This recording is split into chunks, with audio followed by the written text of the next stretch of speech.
I've never been superstitious. Neither omens nor idle fears touched me much. But that day, when I saw the envelope on the mat outside my door, I thought my heart skipped a beat.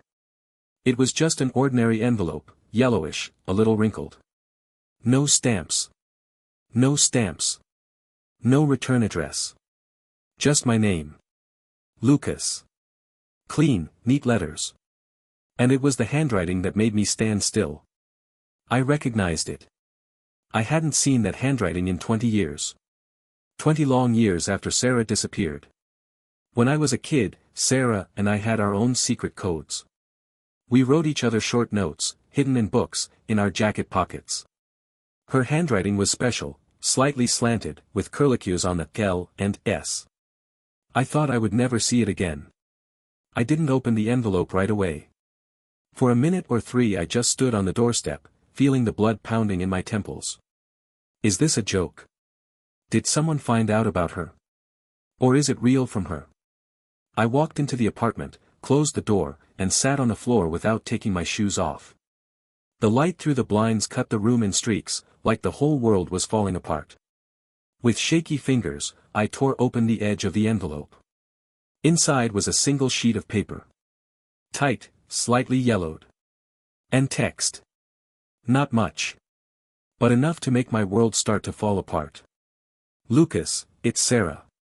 I'm sorry I didn't get back sooner. I need to see you. Riverside Park. 6 p.m. Friday. Please. No explanations. No, I missed you, no, I'm alive, no, I'm fine. Just the fact. She was alive. And she wanted to see me. I reread the letter 20 times. Memorized every line, every curve of the letters as if it were the last piece of her left in the world. The rest of the night I didn't sleep. I remembered Sarah. How she used to tie my shoelaces when I was little. How we used to hide from thunderstorms in the old pantry, building ourselves a castle out of boxes. How she used to sing me her favorite bedtime song, the one about the little warrior and the stars. And then the day it was over. She left for school. She never came back. The search. Posters. Interviews on the local news. Mother's tears. The father's dry face. Then the police officers who said phrases like, "We're doing everything we can, we're looking into all leads." And then silence. Bottomless, dead silence. I remembered the day my parents finally stopped keeping her room in perfect order.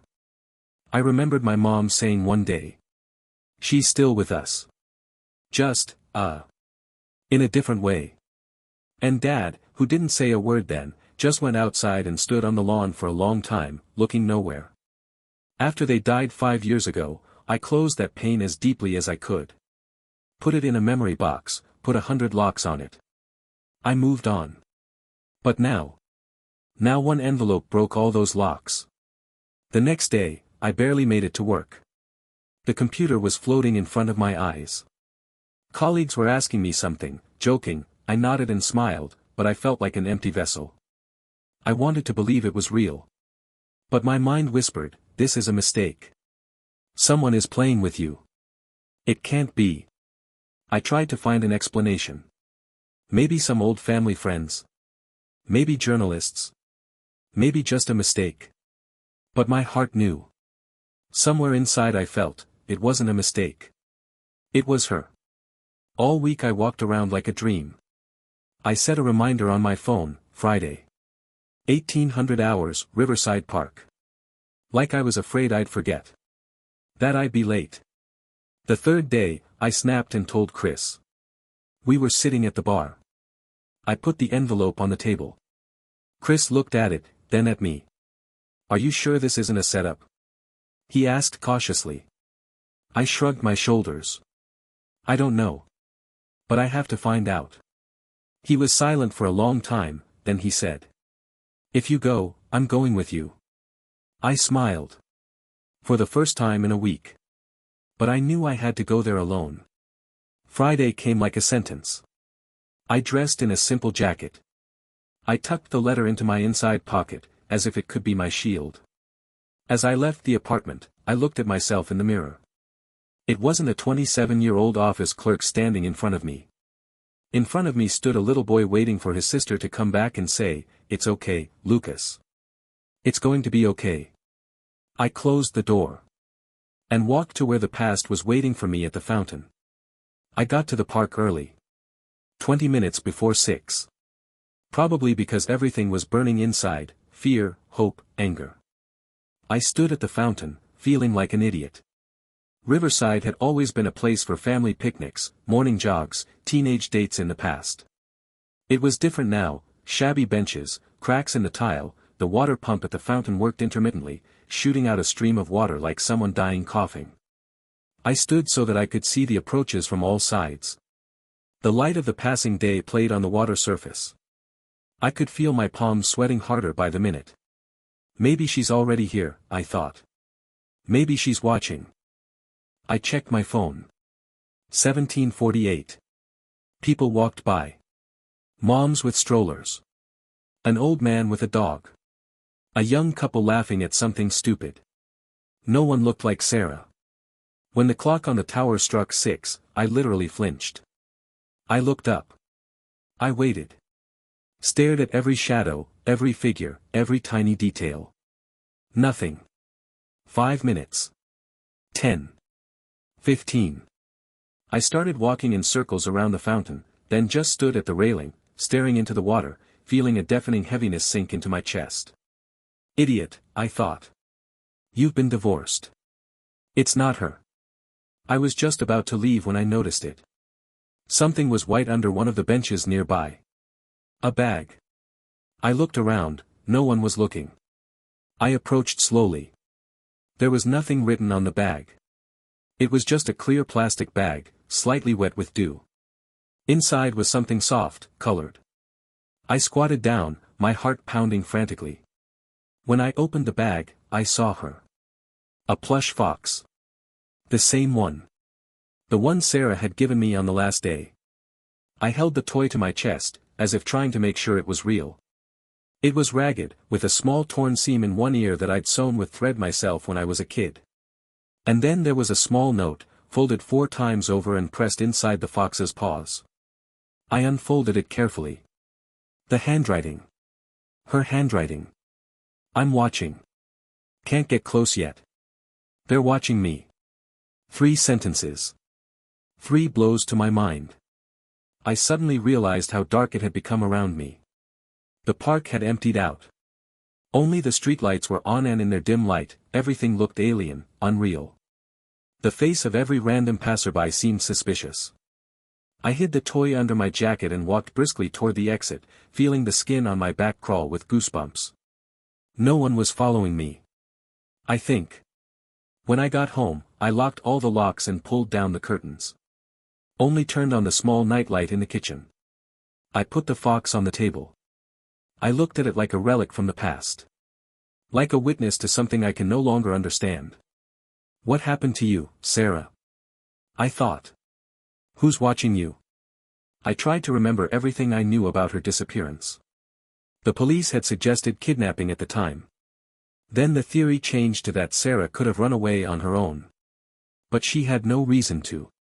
She was just a normal 10-year-old girl. With classes, friends, dreams. Our house was ordinary. Our parents seemed ordinary. And yet. I remembered that strange conversation my parents had in the kitchen a month before she disappeared. In a whisper.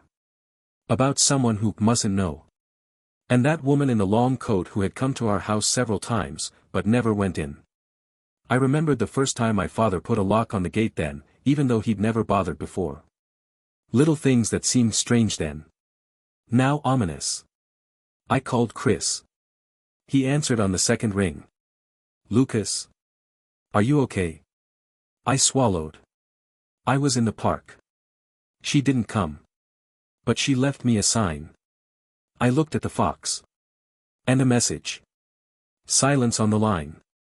What was the message? I read the words to him. Chris was silent for a few seconds. Listen, he finally said. Maybe it's a trap. Someone knows about her disappearance.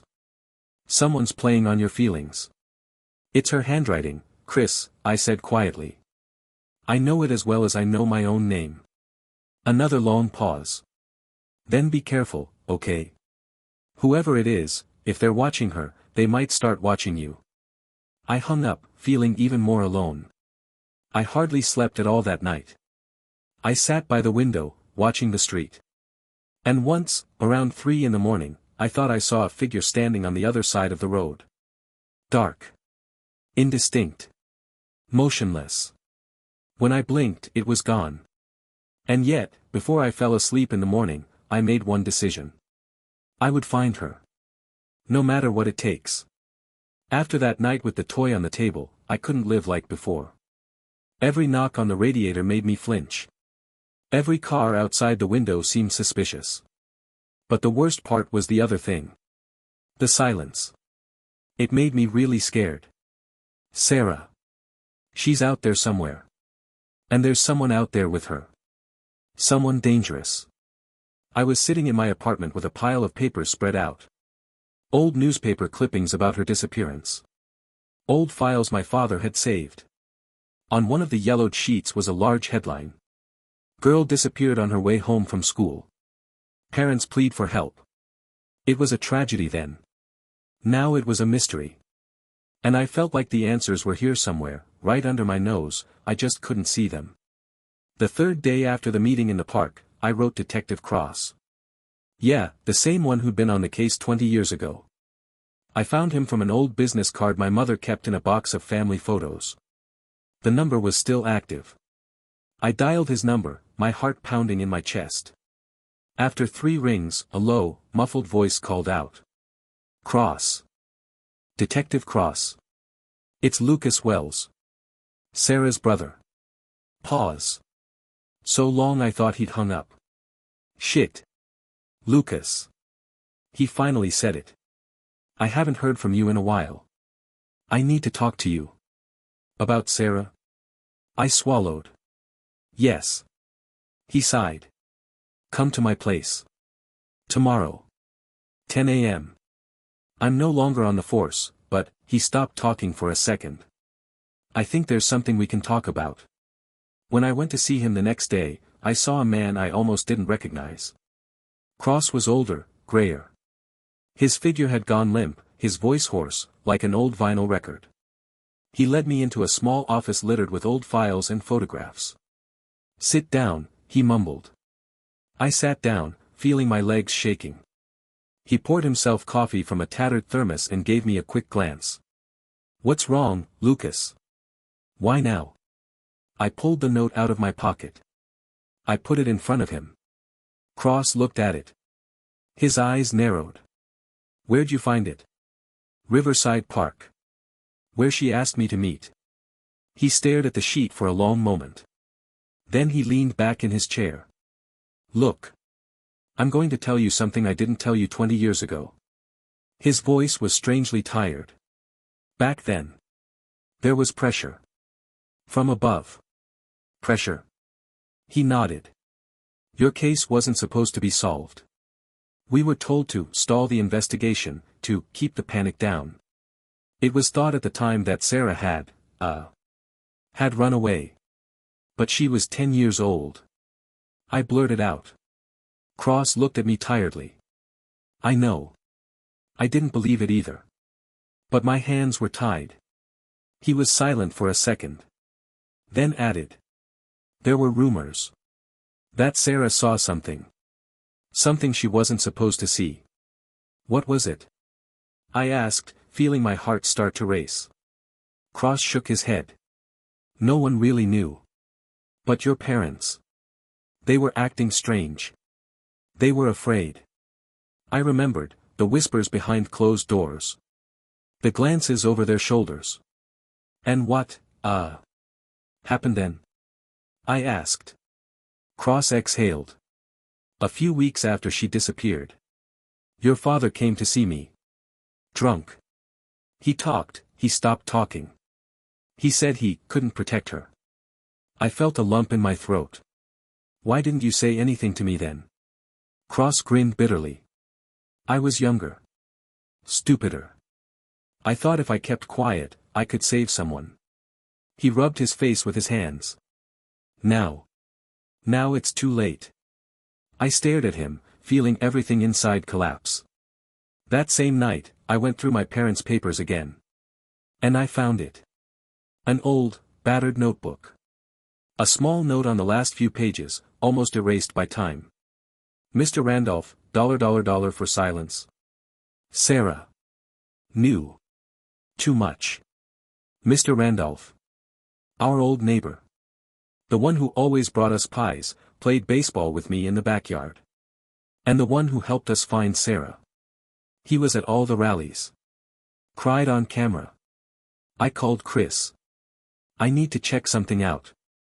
I said. Lucas. He hesitated.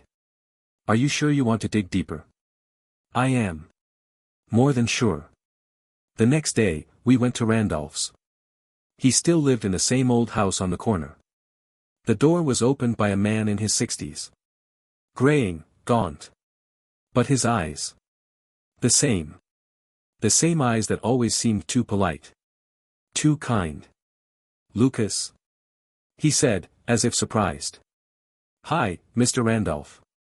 You remember me? Sure. Sure, boy. How are your parents? I clenched my fists so hard my nails dug into my skin. They're dead, I said coldly. He froze for a second. Oh, God. I'm so sorry. We need to talk, I interrupted. He looked over his shoulder. A shadow of something flashed across his face, fear. Paranoia. It's not really convenient right now, Lucas. It'll take a minute. Or should I call the police? He went pale. He backed away. Okay. Okay. We went into the house. And that's when I realized one thing. He's hiding something. Mr. Randolph's house smelled of old wood, medicine, and something else, rotten, stale. The smell of abandoned corners, where not only dust and cobwebs accumulate, but also the past. He led us into the living room, where nothing had changed in 20 years, the same curtains, the same peeling walls, the same dark dresser with old black and white photographs on it. What do you want to talk about, Lucas? He asked, sitting down in a chair that creaked under his weight. I looked at Chris. He nodded faintly. I pulled a plush fox out of my jacket. The same one. Randolph went pale when he saw it.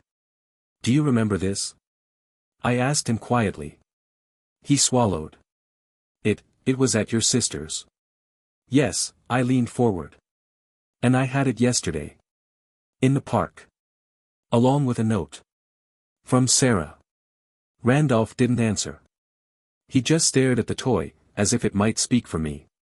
I know you're hiding something, I continued. There was something back then. Something that changed everything. His fingers trembled. I can't talk about it, he breathed out. Why not? He looked at me with a long, cloudy stare. Because there are things, Lucas. Things that people pay for with their lives. We left without getting anywhere. Randolph was scared to death. And I knew it wasn't because he was afraid of us. He was afraid of those who were still watching. The next morning, I found the second envelope. It was on my kitchen windowsill. I swear I didn't hear it being dropped off. No footsteps, no banging. I just woke up and there it was. A plain white envelope. My name. Same handwriting. My hands trembled when I opened it. Inside was a short letter. I wanted to protect you. But they're still around. If you love me, forget me. Don't look for me. And one more thing. A picture. It's not new. It's worn. The colors had faded, but the image was still clear enough. It was Sarah.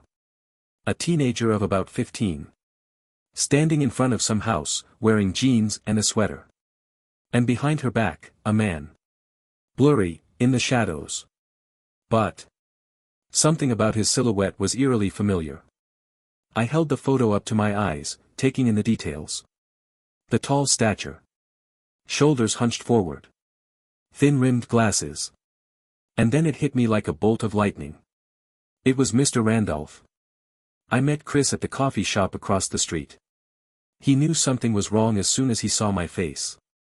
"Did you find something?" I silently placed the photo on the table. He stared at it.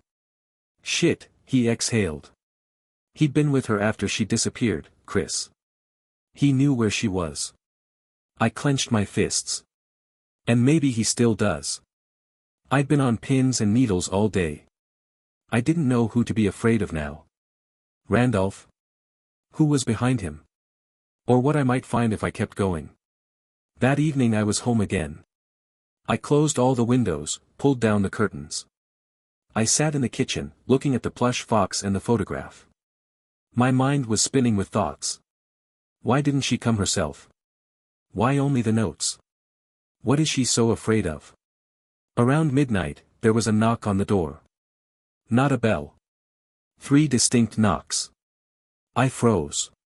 My heart was beating somewhere in my throat. I picked up the kitchen knife, the only thing that could give any illusion of safety. I went to the door. "Who's there?" I asked hoarsely. Silence. I looked through the peephole. No one. I slowly opened the door and peeked out. On the doorstep lay another envelope. Unsigned.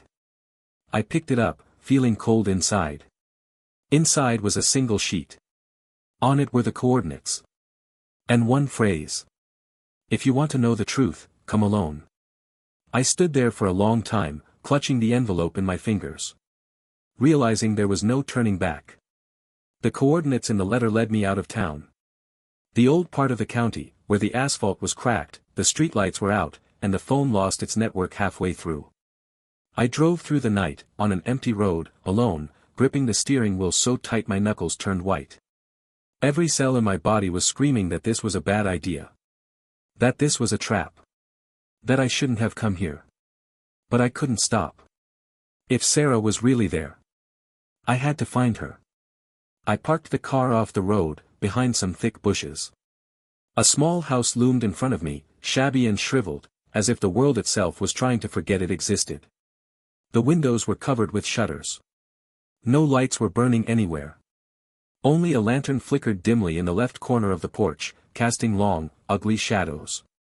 I got out of the car, walked slowly to the door. Each step echoed thickly inside me. I raised my hand. I knocked.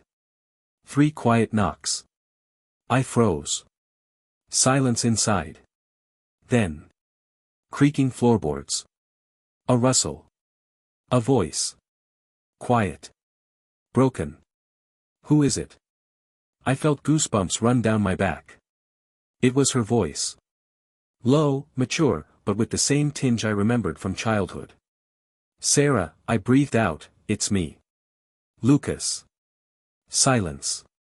A long, lingering silence. Then I heard the lock turn. A click. The door opened a couple inches. I saw her. A woman in an old sweater, with sunken eyes, with thin, trembling hands. Her hair was long, tangled, dark. On her face, the weariness of all the 20 years we'd spent apart. But the eyes. The eyes were the same. The ones I remembered. We stood looking at each other like ghosts. She was the first to break the silence. "You shouldn't have come," she whispered. I had to. No. She was trembling. "Now they know. Now they're coming for you." "Who?" I asked. She looked away. "I can't tell you. Not here." I tried to reach out my hand, but she pulled back like a frightened animal. "I need to know, Sarah. What happened? Why did you disappear?" She clenched her hands into fists so hard her nails dug into her skin. "Because I saw it," she said. "I saw what they did." "Who did?" People you knew. People you trusted." I felt the ground slipping away from under my feet. "Our parents?" She shook her head. "They tried to save me. But it was too late." Sarah stepped into the back of the house, gesturing for me to follow.